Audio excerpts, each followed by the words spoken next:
الحمد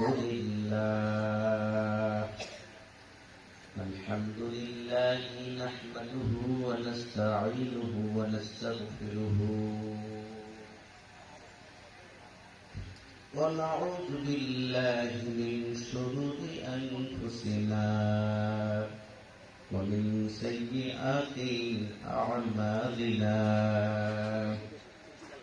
من يهده الله فلا مضل له ومن يضلله فلا هادي له وأشهد أن لا إله إلا الله لا خالق إلا الله ولا مالك إلا الله لا محيي إلا الله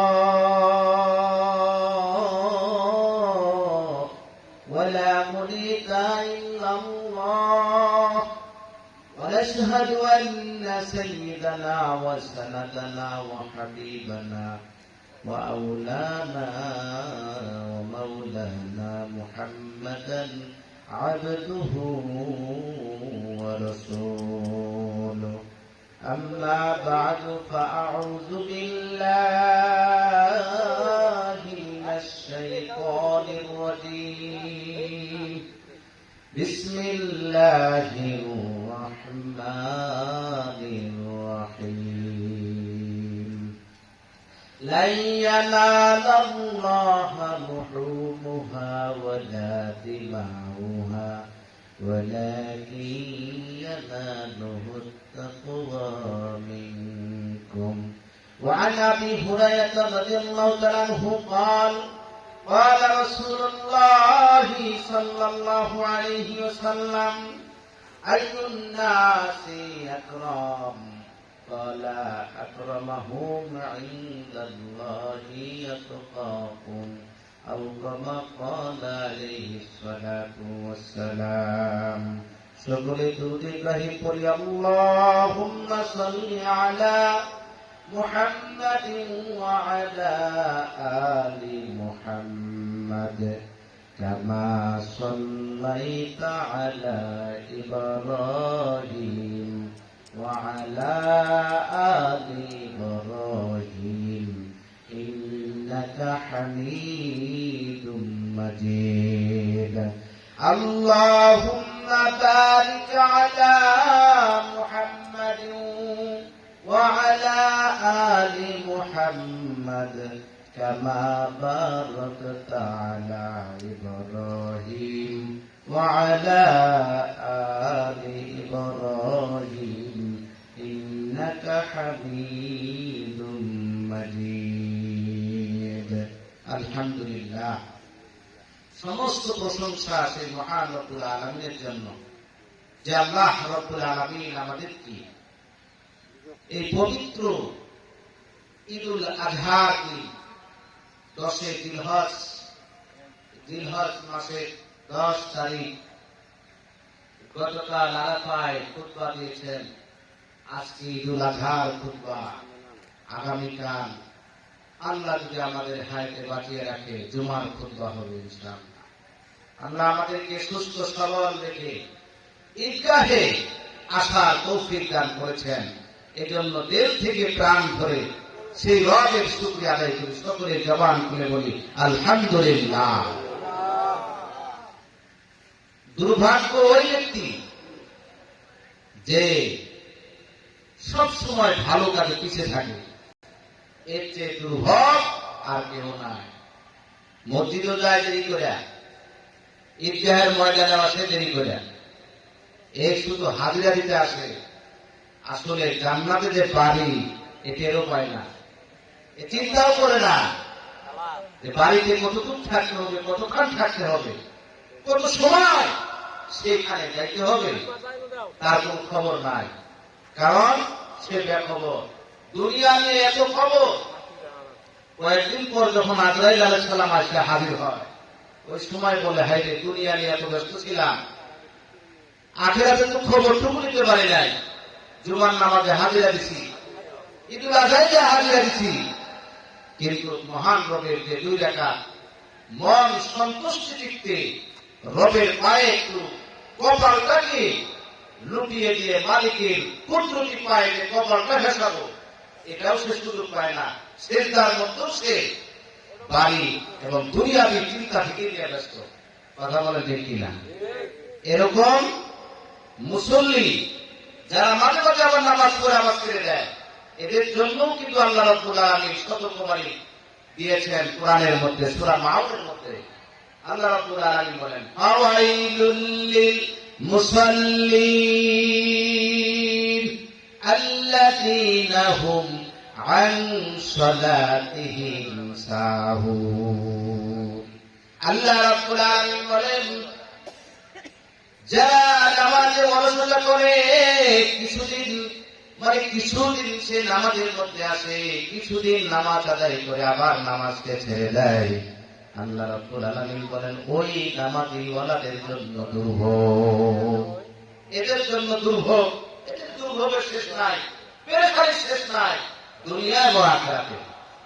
আলহামদুলিল্লাহ সব সময় আমরা প্রেজেন্ট থাকবো, হাজির হব, উপস্থিত হব যে সর্বপ্রথম মসজিদে বা ঈদগাহের মধ্যে প্রথম কাতারে নামাজটা সালাতটা আদায় করার জন্য।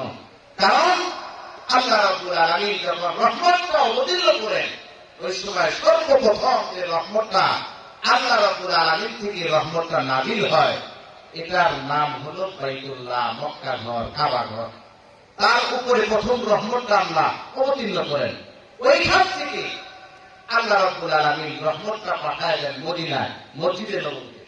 সেইখানে রহমতটা বন্টন হয়, বন্টন হয়ে পৃথিবীর মধ্যে যত জুমার নামাজ আছে, প্রত্যেকটা জুমার মসজিদ, সেই মসজিদের ইমামের উপর আইসা আগে রহমতটা পড়ে। তারপর ইমাম থেকে ওই রহমতটা বন্টন হয়ে প্রথমে ইমামের পিছে যে মুসল্লি, সেই মুসল্লির ঘাড়ে যায় পৌঁছে। তার থেকে বন্টন শুরু হয় ওই মুসল্লির ডানে যত মুসল্লি আছে, ডান পাশের মুসল্লিদেরকে আল্লাহ রহমতে বেষ্টন করে নেয়। তারপর ওই মুসল্লির বাম দিকে যে কাতারটা চলে গেছে, সেই কাতারে লাস্ট পর্যন্ত আল্লাহ রহমতে বন্টন করে দেয়। তারপর ওই ইমামের পিছের মুসল্লির পিছনে যে থাকে, তার থেকে আবার রহমত শুরু হয়, সেখান থেকে রহমত বন্টন করে। বলেন তো দেখি, আমাদের যখন আমরা যে কোনো দাওয়াতের অনুষ্ঠানে যাই, সেখানে যদি খাবার দেয়, প্রথমে যাকে গুস্ত দেয় তার মনটা ভালো লাগে না যে শেষে পায় তার মনটা ভালো লাগে? জোরে বলি, যে প্রথম পায় সে খুশি হয়, আহারে আমার ভাগে গুস্তটা বসছে, নিচের মধ্যে তো হাতি আছে, যে শেষে পাইব সে হাতি দিয়ে পাবে, নাহলে তেল গুলে পাবে, আমি ভালোটা পাইছি। কথা বলেন ঠিক কিনা? রহমত ওইরকম, যে প্রথম পায় সে রহমতের বেষ্টনে তার নামাজটা কবুলের দ্বারে পৌঁছে যায়, সুবহানাল্লাহ বলে। আর যে লাস্টের দিকে তার মনটা নামাজের দিকে থাকে না, সে শুধু কয় সালামটা ফিরায় কখন বাইরে যাবো। কথা বলা ঠিক কিনা? আমাদের হালত হয়েছে, ইমানের অবস্থা হয়েছে এরকম। আল্লাহকে আমরা ভয় পাই না। আল্লাহকে ভয় পাওয়ার জন্য যেগুলো করণীয় সেগুলো আমরা করিও না, সেগুলো আমরা করি না। আমরা যে যে লাইনে, কেউ ডাক্তারি, কেউ ইঞ্জিনিয়ারিং, কেউ মাস্টারি, যে যে লাইনে আছে সে সেই লাইনে দক্ষ, কিন্তু আখিরাতের লাইনে দক্ষ হতে হবে। কারণ আমাদের দুনিয়ার মধ্যে আল্লাহ সারা জীবনের জন্য আল্লাহ পাঠায় নাই, আমাদেরকে আখিরাতের জন্য এই মনকে মনোনিবেশ করতে হবে। আল্লামা সাঈদী রাহিমাহুল্লাহ উনি একটা ঘটনা বলেছেন, যেটা আমার এখনো পর্যন্ত মনে আছে, আলহামদুলিল্লাহ, যে একজন দার্শনিক ছিলেন।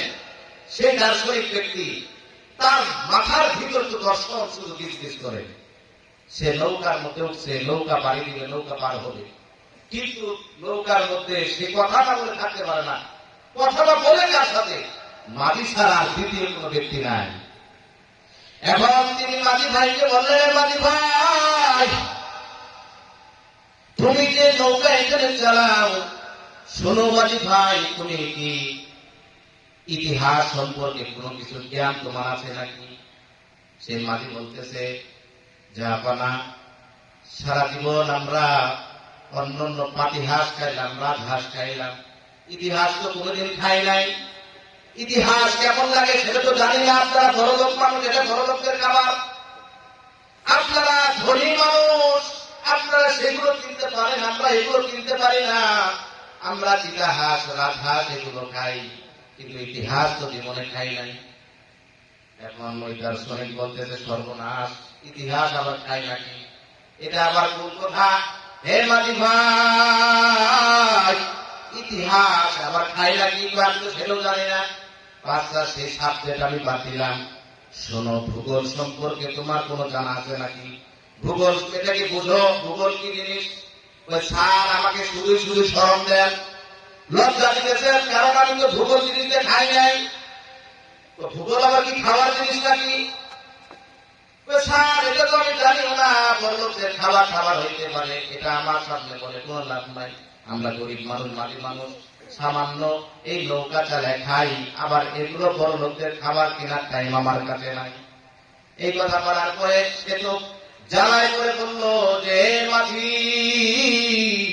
তোর জীবনের তো 12 আনাই শেষ করছো, কারণ তুমি ইতিহাস জানো না, ভূগোল জানো না। মাঝি বলতেছে আসলে আমার জীবনটা 12 আনাই নিশা। একটু পরে যখন আকাশটা কালো হয়ে গেল, ঝড় সৃষ্টি হবে, নৌকাটা যখন ধুলা শুরু করে দিল, তখন মাঝি বলতেছে যে স্যার আপনি সাঁতার জানেন নাকি? কেন সাঁতার জানবো কেন? কারণ ঝড় হইতে পারে, বাতাসে নৌকা উঠতে যাবে, তখন নদীর সাথ দিয়ে আবার উপরে উঠতে হবে, আপনি কি সেটা জানেন নাকি? কয় না, আমি তো সাঁতার জানি না।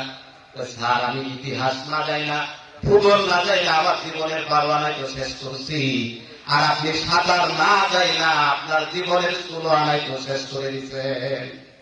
আপনার জীবনে তো 16 আনাই শেষ, সাঁতার না পারলে তো হেরে মরে যাবেন। বুদ্ধি কি হবে? আমার তো 12 আনা জীবন নিয়ে, আর 4 আনা জীবন নিয়ে আমি ডাঙের মতো উঠে যাবো। আপনার জীবনটা কি হবে বলেন? আপনি তো 16 আনাই শেষ। ভূগোল আর ইতিহাস তো এখানে কাজে আসবে না। এখানে কাজে আসবে কি? সাঁতার। আর সেটা আমি জানি। কথা বলেন ঠিক কিনা? চিন্তা করেন, এখন এই মাঝি ওই দার্শনিক বলতেছে, মাঝি তোমার বাবা কোথায় মারা গেছে? ওই নৌকা চালায় মারা গেছে। তোমার দাদা কোথায় মারা গেছে? ওই নৌকা চালায় মারা গেছে। তোমার বংশ যদি এই নৌকা চালায় মারা যায়, তোমার কি ভয় লাগে না? ওই কারণটা কি? তুমিও তো ওই নৌকার মধ্যে মরতে পারো। তখন এই মাঝি প্রশ্ন করতেছে, স্যার আপনার বাবা কোথায় মরে গেছে? আমার বাবা তো ঘরের মধ্যে আরামসে খাটের মধ্যে মারা গেছে। আপনার দাদা কোথায় মারা গেছে? ওই ঘরের মধ্যে আরামে খাটের মধ্যে মারা গেছে। আপনি যদি ওই ঘরের মধ্যে থাকেন, ওই ঘরে কি আজরাইল ঢুকবে না? আপনিও তো ওইখানে মারা যাবেন। যার যেখানে মরণ সেখানে হবে। কিন্তু এখন সাঁতার জানাটাই হচ্ছে কাম। এখন আমি সাঁতার জানে চলে যাব, আপনি নৌকার মধ্যে ভূগোল ইতিহাস নিয়ে থাকে। আমাদের মুসলিমদের অবস্থা আসলে এরকম। আমরা ব্যবসা করি, চাকরি করি, বাণিজ্য করি, যা কিছু করি সে আল্লাহকে বলে যাই, যার কারণে আমাদের জীবনের 16 আনাই শেষ হয়ে যায়। নামাজ পড়ি, নামাজ কবুল হয় না। কোরবানি করি, কোরবানি কবুল হয় না। আমরা ঈদের নামাজ পড়ি, ঈদের নামাজ কবুলিয়তের কাজ আমরা করি না। কারণ কি? আমরা নামাজের সূরা কেরাত জানি না। কারণ কি? আমাদের ইখলাস জানি না। কারণ কি? আল্লাহ যেটা চায় তাকওয়া, আমাদের তাকওয়াটুকু আমাদের ভিতরে নাই। আল্লাহ রাব্বুল আলামিন কোরআনের মধ্যে বলেছেন, লা ইয়ালাল্লাহু লুহুমুহা ওয়ালা দিমাউহা ওয়ালাকিন ইয়ানালুহুত তাকওয়া মিনকুম। আল্লাহ রাব্বুল আলামিন বলেন, হে আমার বান্দা, আমার কাছে গোশত পৌঁছে না, আমার কাছে আমি হাতি চাই না, গোশত চাই না, কোনো কিছুই আমি চাই না। হে বান্দা, আমি শুধু তোমাদের কলমের দিক তাকায় থাকি। তোমাদের মনটা কার জন্য এই পশুটা কোরবানি দিতেছ? কার জন্য তোমরা ত্যাগ স্বীকার করো? কার জন্য তোমরা কোরবানি করো, পশুকে জবাই করো? এই জন্য আমি আল্লাহ সেদিকে কর্ণপাত করে দৃষ্টি দিয়ে রাখি। তাহলে চিন্তা করেন, আমাদের এই তাকওয়ার কথা আল্লাহ রাব্বুল আলামিন বলেছেন। আল্লাহ রাসূল সাল্লাল্লাহু আলাইহি ওয়াসাল্লামকে সাহাবী জিজ্ঞেস করলেন, সুইলা রাসূলুল্লাহ সাল্লাল্লাহু আলাইহি ওয়াসাল্লাম, আল্লাহ রাসূলকে জিজ্ঞেস করলেন, আইয়ুন নাসি আকরাম, হে নবী আপনি বলুন মানুষদের মধ্যে সবচেয়ে সম্মানিত ব্যক্তিকে? আল্লাহ রাসূল সাল্লাল্লাহু আলাইহি ওয়াসাল্লাম বলেন ক্বালা আকরামুহুম ইনদাল্লাহি আতকাকুম। আল্লাহ রাসূল সাল্লাল্লাহু আলাইহি ওয়াসাল্লাম বলেন তোমাদের মধ্যে সবচেয়ে সম্মানিত ব্যক্তি হলো সে যে আল্লাহ রাব্বুল আলামিনকে ভয় করে। তাহলে চিন্তা করেন, আপনি হজ করবেন তবু আল্লাহর ভয় আপনার দিলের মধ্যে রাখতে হবে, নামাজ পড়বেন তবু আল্লাহর ভয় আপনার অন্তরের মধ্যে থাকতে হবে। আপনি কুরবানি করেন, আপনার দিলটা আপনার মনটা ওই আল্লাহর জন্য থাকতে হবে। তাহলে এগুলো সবগুলো প্যাকেট হয়ে আল্লাহর দরবারে কবুল হয়ে যাবে। চিল্লায় বলি সুবহানাল্লাহ। তাহলে চিন্তা করেন সম্মানিত হাজির, আজকে ঈদুল আযহা, এই আযহাটা কি জন্য আযহা নামে নামকরণ করা হইল? কারণ আযহা মানে আল্লাহ রাব্বুল আলামিনের জন্য পশু জবাই করা হয়। এই জন্য আল্লাহ রাব্বুল আলামিন মুসলমানদের জন্য একটা ঈদ দান করলেন, সেই ঈদের নাম হলো ঈদুল আযহা। আল্লাহ রাসূল সাল্লাল্লাহু আলাইহি সাল্লামকে সাহাবীরা জিজ্ঞেস করেছিলেন মা হাযিহিল আযাহি ইয়া রাসূলুল্লাহ, আযহা কি, ঈদুল আযহা, আযহা শব্দটা কি, আযহা শব্দটা কি? আল্লাহ রাসূল সাল্লাল্লাহু আলাইহি সাল্লাম বলেন সুন্নাতু আবিকুম ইব্রাহিম। সুবহানাল্লাহ বলেন, এটা তোমাদের জাতির পিতা ইব্রাহিম আলাইহিস সালামের সুন্নাত। এখন ইব্রাহিম আলাইহিস সালামের ঘটনা তো অনেক শুনেছেন। এই কুরবানির ইতিহাস কোথা থেকে শুরু হলো? আল্লাহ রাব্বুল আলামিন পৃথিবীর মধ্যে সবচেয়ে আগে সর্বপ্রথম যে মহামানব আল্লাহ পাঠাইছিলেন, যেটা আপনাদের পিতা আমাদের পিতা, তার নামটা কি? আদম আলাইহিস সালাম। এই আদম আলাইহিস সালামকে আল্লাহ জান্নাতের মধ্যে বানাইছেন, জান্নাতের বাড়ি, জান্নাতের তার ঘর, যার সন্তান হলাম আমরা। কিন্তু দুঃখের বিষয় আমাদের খবর নাই আমাদের বাড়িগুলো কোথায়। আমাদের যদি জিজ্ঞেস করা হয় তোমার বাড়ি কই, নতুন হাট বাজার, এটা মনে হয় নতুন হাটের কথা আমার অন্তরের মধ্যে ভাসে, কিন্তু কখনো কি ভাসছে না? এই দুনিয়া তো আমরা মুসাফির, দুনিয়া মে হাম মুসাফির হ্যায়, কবর আখির ঠিকানা, কোই আগে রওয়ানা হ্যায়, কোই পিছে রওয়ানা। এই দুনিয়ার মধ্যে তো আল্লাহ রাব্বুল আলামিন আমাদেরকে মুসাফির হিসেবে পাঠাইছেন। এই দুনিয়াতে আমাদের থাকার জায়গা হিসেবে পাঠাই নাই। আমাদের আসল বাড়ি, সবার বাড়ি হলো জান্নাত। সুবহানাল্লাহ বলে। এখন যার কপাল ভালো, যার যে সন্তানগুলো বাপের কথা শুনে বাপের ভিটায় থাকতে পারে, কথা বলেন ঠিক কিনা? যে বাপের কথা শুনে না, বাপের ভিটায় তার জায়গা হয় না, কথা বলেন ঠিক কিনা? আপনারা বাবা যার সন্তান আছে, এই সন্তান যদি চুরি করে, ডাকাতি করে, সীমালঙ্ঘন করে, রাষ্ট্রীয় বিরুদ্ধে কোনো কাজ করে, ওই বাবা বলে না এটা এরকম সন্তান, কুলঙ্গার সন্তান আমার দরকার নাই, দূর হ, বিদায় হ। তোর মতো সন্তান যতদিন আমার বাড়িতে থাকবে ততদিন আমার ইজ্জতের টানাটানি শুরু হয়ে যাবে, কথা বলেন ঠিক কিনা? তখন ওই সন্তান নিরুপায় হয়ে বাড়িতে যখন আশ্রয় পায় না, তখন সে চলে যায় ঢাকার মধ্যে বিভিন্ন কোম্পানি, বিভিন্ন জায়গায় যা কাজ করে খায়, আর বলে আমার এলাকায় আমার মাতাব্বর পিতা আছে, কিন্তু সেখানে যে আমি কোনো ঠা পাই না। বেটা তুই তো আগে কপাল পোড়া, তুমি বাবার কথা শুনো নাই, বাবার নির্দেশনা তুমি মানো নাই, এই জন্য বাপের ভিটায় জায়গা তোমার হয় নাই।